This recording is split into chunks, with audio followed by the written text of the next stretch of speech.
Hey there, everyone. Good to be back.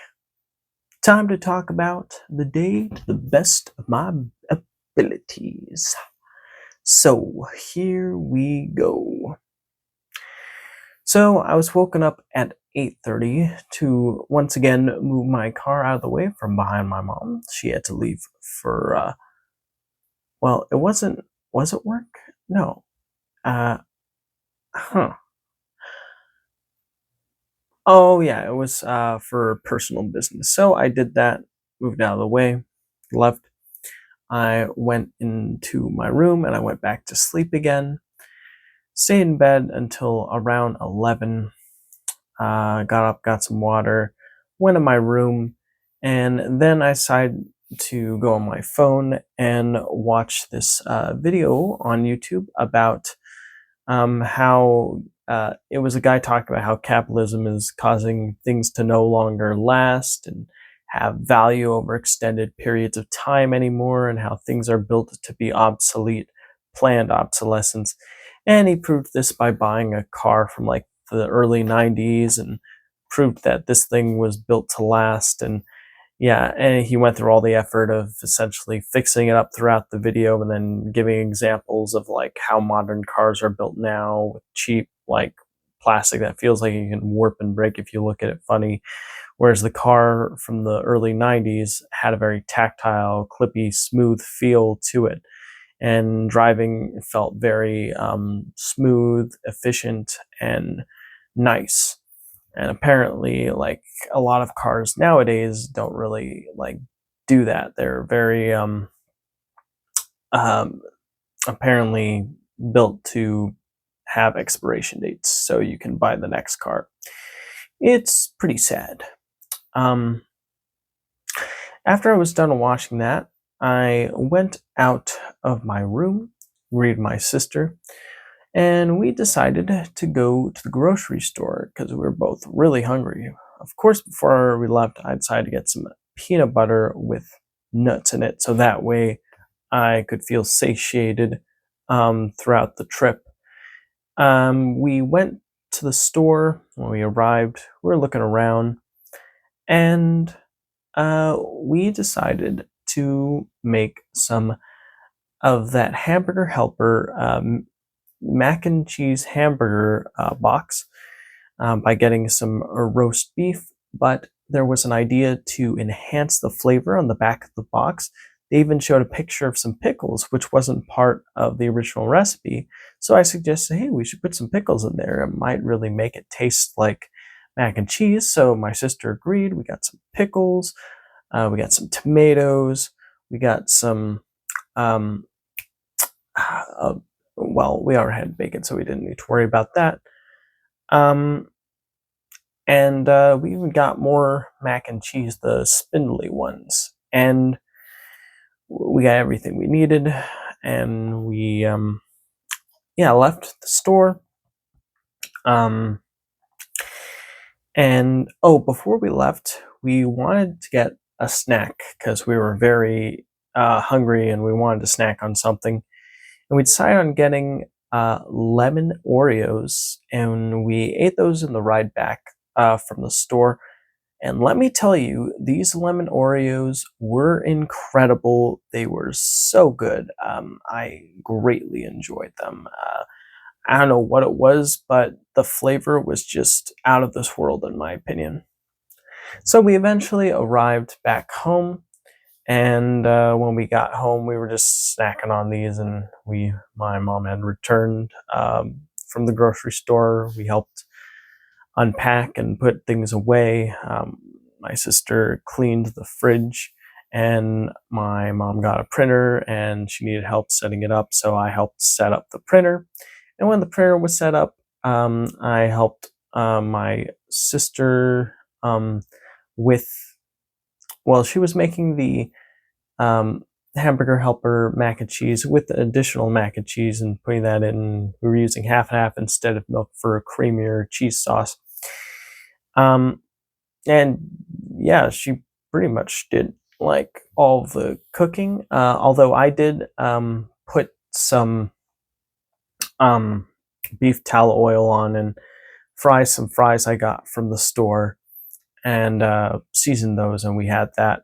And then when the mac and cheese burger meal was ready, we split those two bowls together, and we dipped some of the fries in there and ate it. And let me tell you, it was fantastic. This not only dipping the fries in there and the cheese, it felt like a new version of like nachos, but with like noodles. It sounds weird, but macaroni noodles, I guess. The spindly ones, not the circular ones, although there were circular ones in there.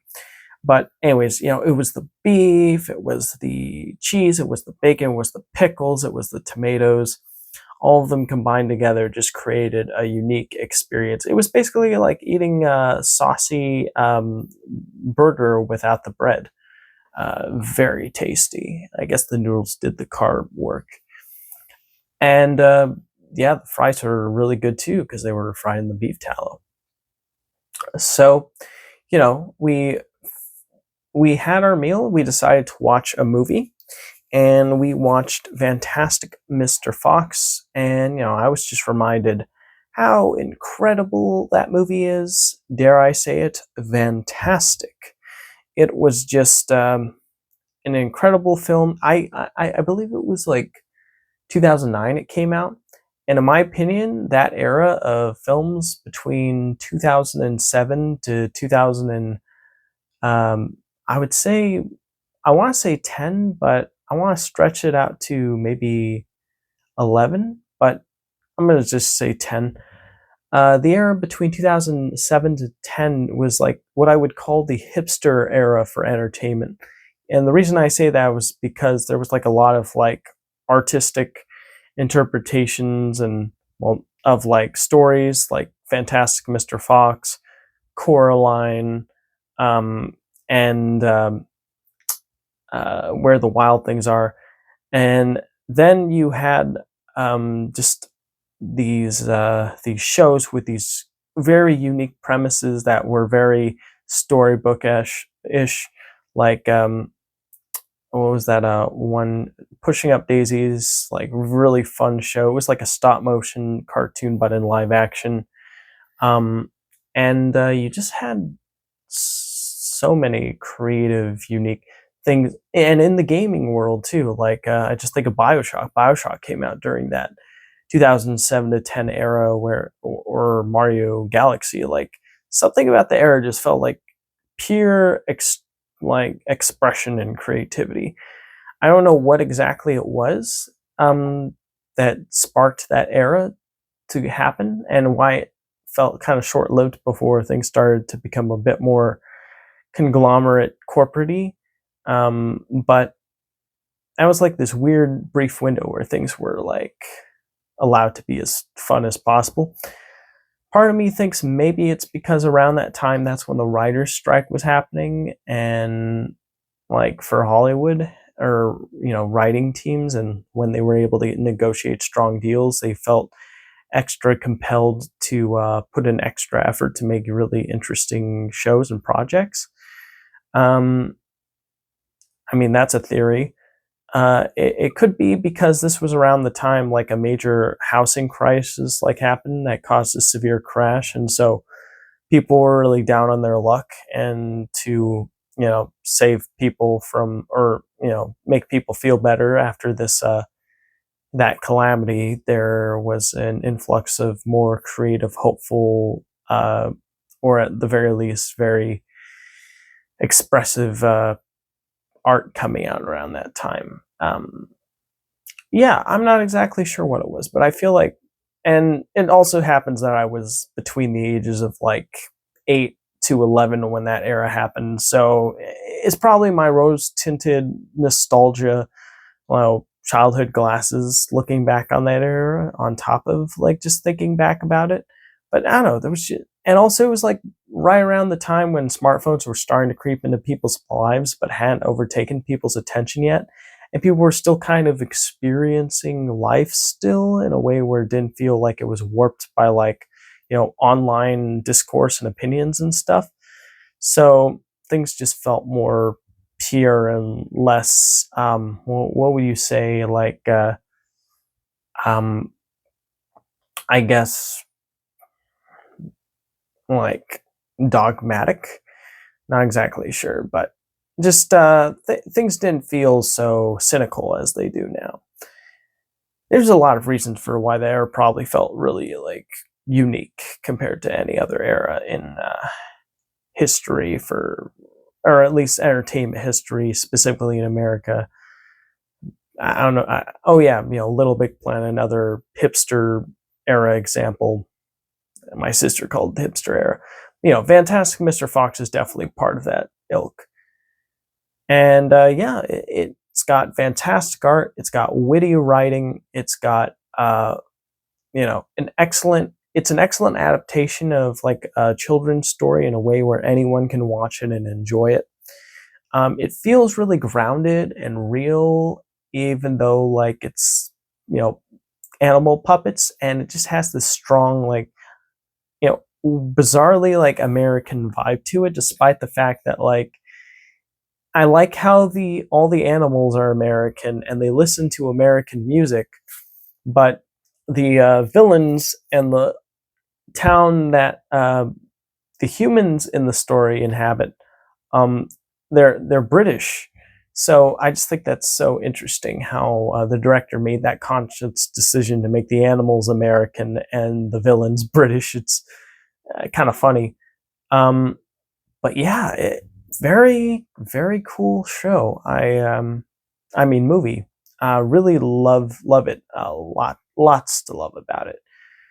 Um, yeah, it's just got great pacing. It's got a unique eye for visual storytelling.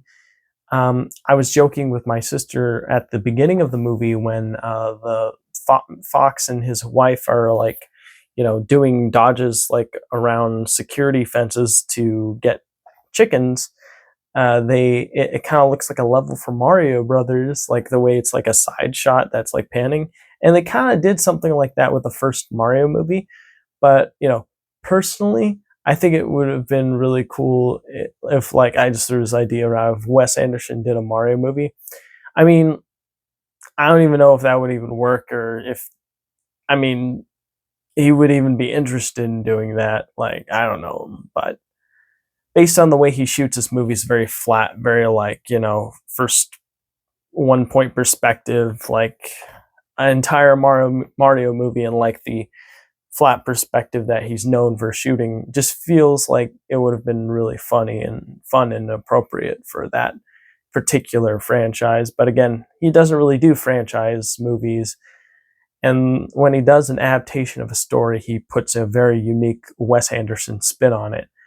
I think it's because, like, doing something like an adaptation of a video game kind of bends the knee to a very corporate way of storytelling, where you have to adhere to what each like the company who represents the character wants the character to be, and you're given a list of notes and what to and what to not do. And I think like Wes Anderson is just way too creative and expressive for doing agreeing to doing something like that.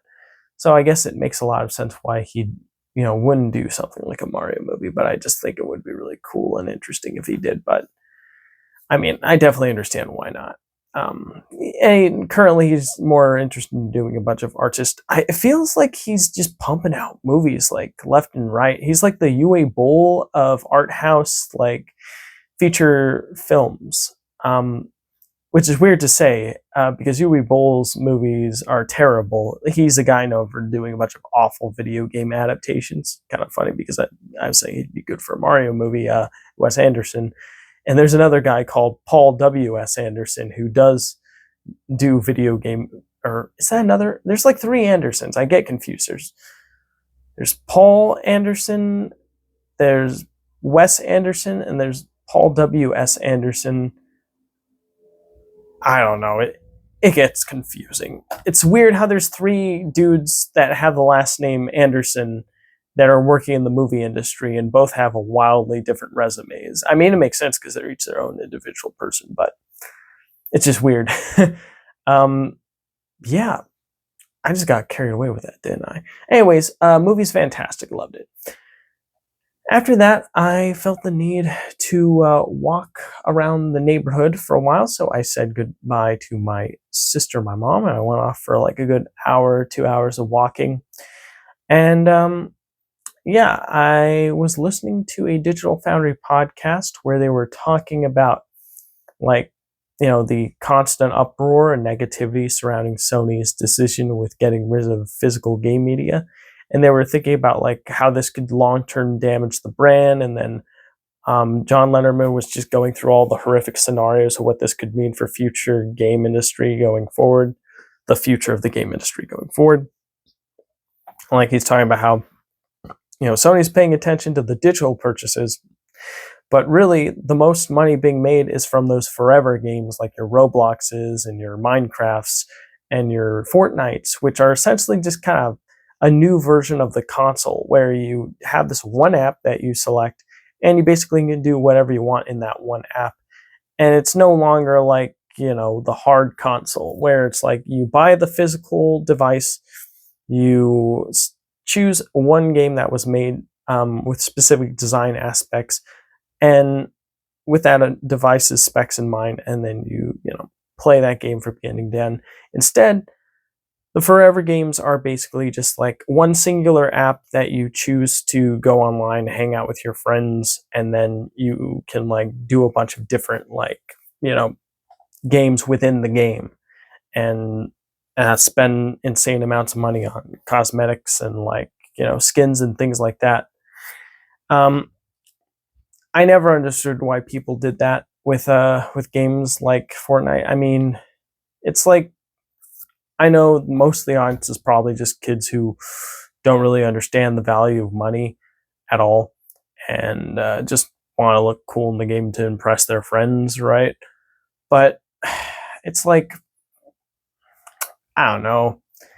Like when I was a kid and I played games on my PS2, when you got skins for a character in the game, they were just unlocked through playing the game, and you got the skin and you could switch the skin. Like with Spider-Man Web of Shadows, I played that game, and every time I upgraded the character and got new skins, I put them on, and oh wow, now I'm Spider-Man 99. That's a cool costume. Oh, and they had a little bit of lore next to it, so you learned about where that costume came from. And then if you really wanted to know more about it, you could go find the comic and read it and be like, wow, this is really cool lore and this is really cool costume. And I would have never known any of this if it wasn't for the costume in Web of Shadows. And I mean, technically that's similar with Fortnite, I guess. Like, oh, you wouldn't know this or that if it wasn't for the skin. But I mean, the big difference is like you're getting the skins through just playing through the game and doing little challenges, whereas with the Fortnite, like you have to buy the stuff with real world money to continue getting more out of the game, and it's just, I don't know, I don't like it. I just think it's like harming the game industry as a whole because executives look at those forever games and how they make astronomical amounts of money compared to any other game, because most of the kids this generation who would like be playing games are playing those, and they're asking their parents to buy all the skins and costumes and stuff in those games, which overinflates the amount of money that it appears digital purchases are making on platforms like PlayStation and Xbox. And because it overinflates those purchasing numbers, like 20 billion dollars or whatever, I don't know, I'm just throwing a number, but and then you look at something like just a physical game where comes out, it's like part of a franchise, you buy it once, you play it, then you can trade it in. The revenue stops the moment you purchase the game, and then you can just give it to a friend or resell it, and then Sony doesn't see any money from that product after it's bought once. And now, but the thing is, the audience that gets those games, like, I mean, there's still a sizable audience, but like as was with the leaks with those Insomniac, Insomniac analysis that or leaks that came out, where apparently the amount of people who still purchase physical media on discs are pretty much or around half of the people who only go digital. Sony has artificially made the numbers of digital purchases look more inflated because they're accounting for season passes, they're accounting for DLC, they're accounting for in-game purchases. And naturally, if those are part of free-to-play games, of course that's going to look like a more inflated number than a physical release that, has the whole game on disc, because you're purchasing more to experience the game through the online store. Whereas if there's a game you really want to own and you can purchase it and you put it in the disk drive, boom, you have it. So, the fact that Sony's willing to just forego their, core audience and instead focus on people who like to play games instead of true gamers, I think it should be plenty of enough reason to not continue to support them, because I feel like it proves that they've lost the plot. And I just realized I need to make my bed. Oh, I kind of got carried away, I guess. Anyways, it proves that they've lost the plot and they don't really, care about providing a strong experience to the people who built, them anymore. And it seems like the traditional console, thing is dying out, and making a console all digital just cuts off a user base to it that maybe would have been able to have access to it. If they had bad internet, but the games were still on disc, then they could, still play that gold master on the disc, but now they can't. And there was another interesting point that John Lennerman raised in the video, and it was that he has a friend, he talked about from Japan, who was celebrating, I think he said their niece's birthday party, and she wanted to celebrate her niece's birthday party by getting her a Switch and a Switch game.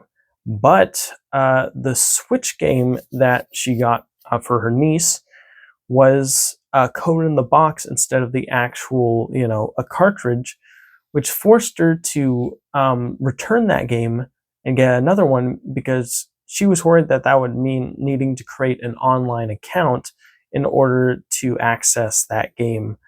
And she didn't like the idea of having an online account for a, Christmas or a gift being given to her niece, because she didn't think her niece was old enough for, to deal with, accounts or things like that, because, she wanted to give her like a safe environment to play with, and having something cut off from the internet and only just the experience on the cartridge would suffice. And she did end up finding another game that did have the whole game on cartridge and gave her that as the birthday present.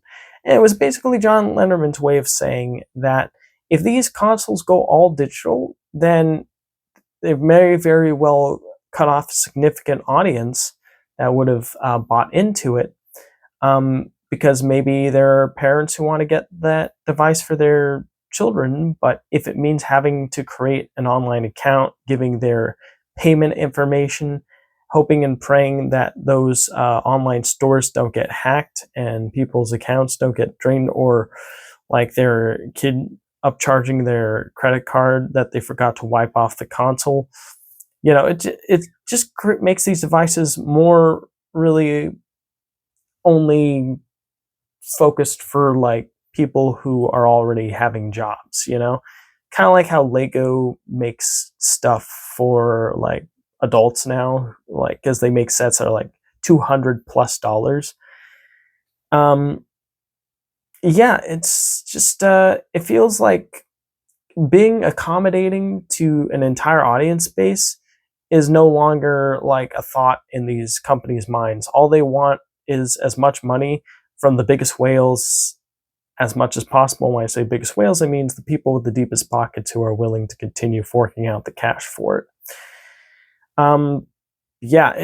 It's a pretty much a nightmare scenario, and it's creating a really unsustainable business environment for this medium of gaming. It's very sad, but that's just what's going on, and it sucks.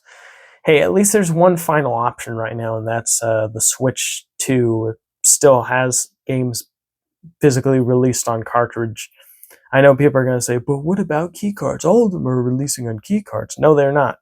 If you look it up, certain third-party games have the full game on cartridge, and all first-party Nintendo titles have the full game on cartridge. It's only third-party games by companies who want to save money on buying the storage capacity on the cartridge by simply just giving a key inside of a cartridge to put in to download from the store instead. So, and of course there's going to be a lot of those because companies like saving money and they don't like spending too much than they have to. So, yeah. But anyways, that was a long tangent now, wasn't it? Yeah, so moving along from that, after doing all that walking and, listening to that, I arrived back home. I hung out with our cat Autumn on the front of the driveway, and she walked away from me, so like, oh well.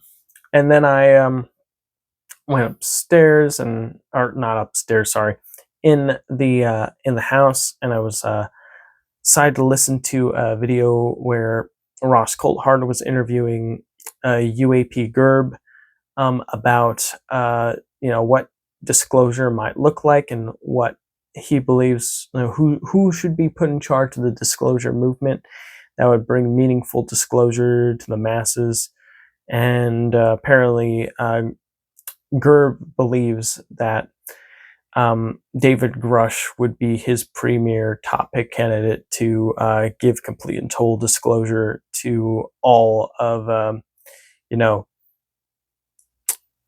human society about, potentially that we're maybe not alone, or we have recovered craft of non-human origin, and giving actual physical hard proof of that. I think this rabbit hole is fun, but the problem is that, there's been anecdotes, there's been they said, she said, he said's, there's been some people who sound genuine about the things that they've personally experienced, but at the end of the day, where's the evidence? That's what I keep on saying, and that's the drum that I keep on beating. If there's no physical evidence, as far as I'm aware, it's just people saying wild, tall tales and hoping people will just believe without question, So, yeah.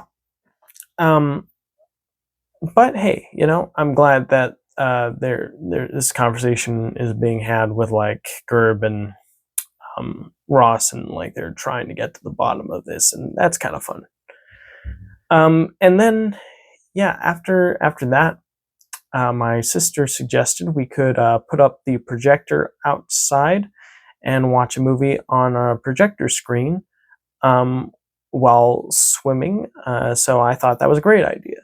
So we both set up the projector and the screen, and it was ready to go. And my mom wanted to join in, so we all swam and we watched this movie while swimming. It was a lot of fun. Called Criminal Minds, directed by Jared Hess, the same guy who directed Nacho Libre and Napoleon Dynamite, two films that I enjoyed greatly when I was younger. And he also did the Minecraft movie, which, now it's getting a sequel, and he was chosen to continue directing it. So, hey, I'm glad he's getting more work. That's cool. But yeah, I already actually watched Criminal Minds, but I wanted to rewatch again to see if it was, still funny.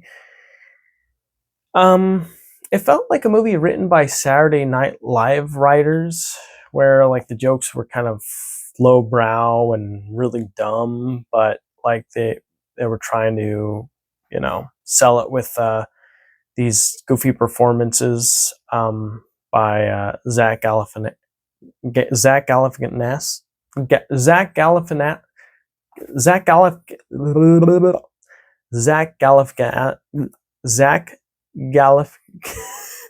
I can't say his name. Galifianakis. I'm just gonna say Zach G for now. But yeah, Zach G. He's like a guy who works as a cop, but then he's convinced by like a lady that he likes who used to work with him as a cop to rob um, uh, Federal Reserve monies. So he does, but when he does, he's framed. So they have him leave the country. Then there's a investigation. Like there was one video camera he forgot to take out when trying to get rid of the evidence of him stealing. That shows that he was the one that took the money, and so they're trying to find him. But then the whole plot unravels where it turns out that he was being used by a guy to take the money, and he was just having a sister do this performative act to make it seem like she was into the Zach G character, but really he was just being played. So yeah, and the film kind of just extends into a really silly, goofy movie. But it was apparently based on a true story, which I was surprised to find out about because it was just such an outlandish and weird film.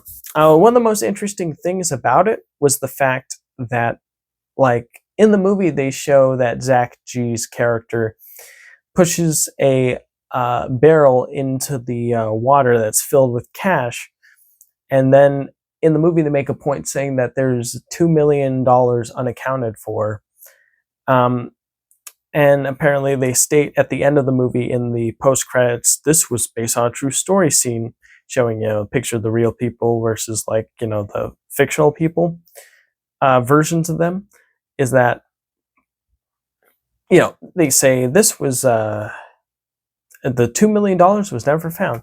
So what I'm wondering is, were the $2 million being in a barrel and being pushed to a river a confirmation of what happened to the money, or was it just invented for the film? So that's something I definitely should research and find out about, because that would be interesting.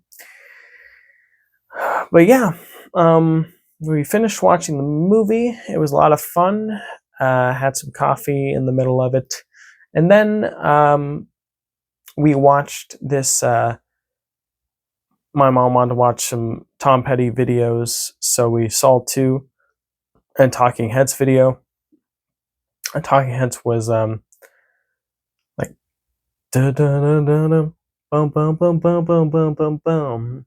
I think it was something about a lady, but had a stop motion kind of effect to the visuals. It was pretty interesting. And then the Tom Petty videos, I won't back down because I'll stand my ground. When I heard the lyrics, I was expecting a much more serious, hardcore video, but the video in and of itself that was made was very goofy and silly, which I was surprised by because the lyrics just sounded more serious. And then there was the Running from a Dream music video, which I thought was really cool. It basically had a visual style similar to the Adventures of Little Nemo.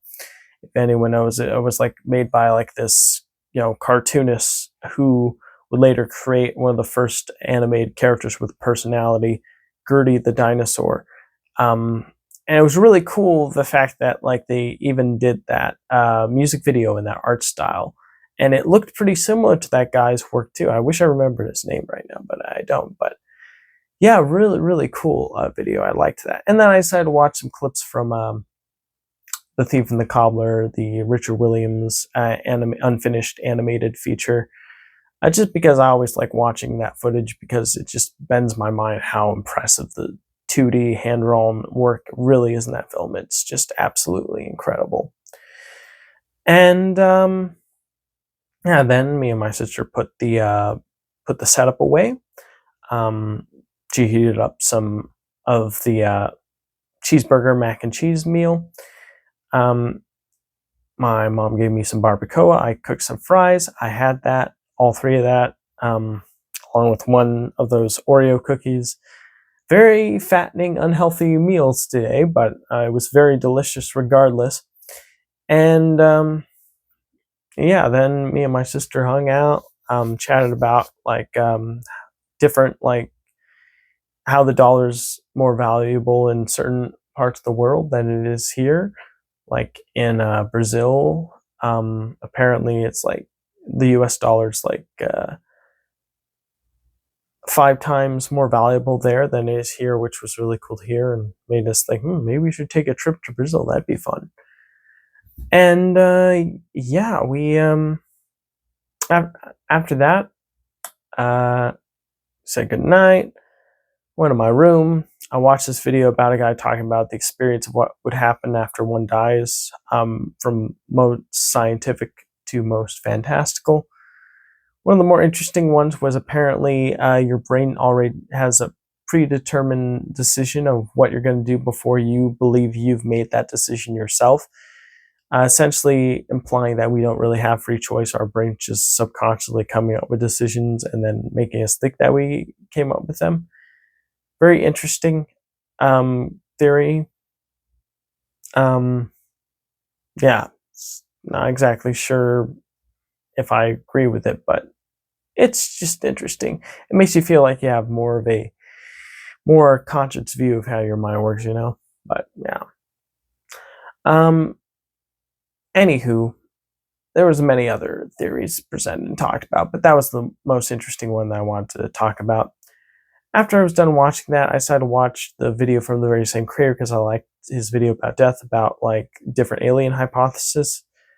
One was about the survival theory, or hunter theory, where like beings don't make themselves known or present because they don't know if they can trust a different civilization fully. And so they remain hidden and only strike when they know they can. So I thought, oh, that's kind of interesting. And then I was like, oh, time to make this video. So here it is. After I'm done recording, I'm going to upload this thing. I'm going to take out the trash. I'm going to wash my dinner bowl that I used to eat my dinner with. I actually had the bowl and 2 plates, so I'm going to wash those. And then I'm going to take my vitamins, brush my teeth, and then go to sleep. So thanks for watching. Greatly appreciate it. And I will see you in the next video. Take care, everyone, and have a good night, or day, or morning, whatever time you're watching this.